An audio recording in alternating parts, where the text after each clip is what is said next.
channel. This part is also referred to as the B-verse or the pre-chorus.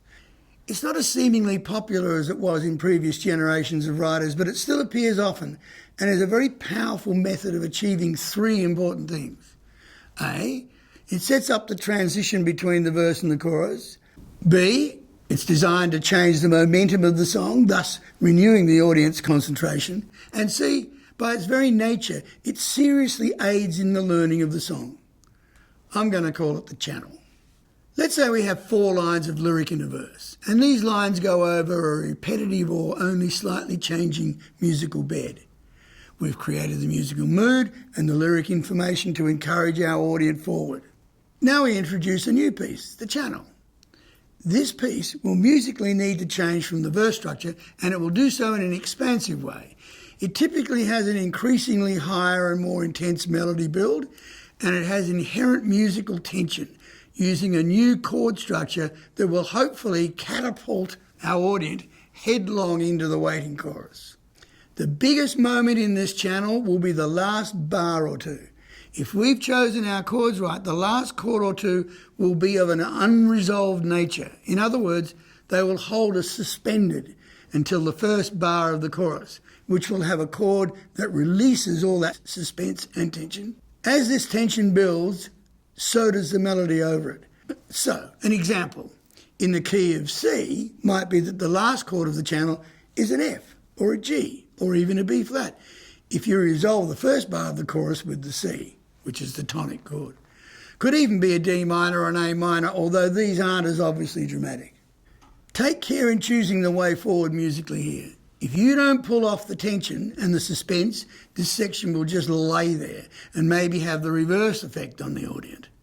It will risk turning him off, reducing his interest, or even unconsciously make him resent it being there. The lyrics in the channel are interesting. You can choose to reveal a little bit more of your story or song idea, or you can choose to use lines to reinforce the 4-line verse. And here's the additional value of a channel. You can have it the same lyrically each time it appears in the song. The 4 lines of the verse are different lyrically each time. Do not change the melody or chord structure from one verse to another. The audience is trying to learn the song. If each verse is different musically, it sets back his learning by familiarity. And we're trying to sell him on our song by learning it. But, and here's the trick, if we keep the channel the same each time, he's more likely to learn that part of the song more quickly. So if the only lyrics that change in the whole song are the verse lyrics, then he's got a whole block of song, the channel plus the chorus, that will be the same every time. So in one listen to the song, he could possibly get 3 chances to learn that big block of the song. Now we're making progress. The 4 important rules for the channel are: 1, keep it short. It should be around half the length of the verse structure. Too long and we risk losing our audience. And 2, make it build in excitement within the melody and create tension with the chord structure.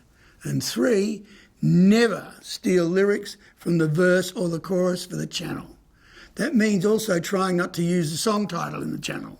I know I said earlier that writers sometimes use the title in the last line of the verse, which would be the last line of the channel, if you have a channel. But I didn't mean that I approve of it. And 4, never resolve the channel chords. Leave them hanging in anticipation of a resolution. There's one more point about the channel, but I'll save that until we get to the bridge. Let's move on to the raison d'etre of our song, the core, the punchline, the essence of the idea or the story, the chorus.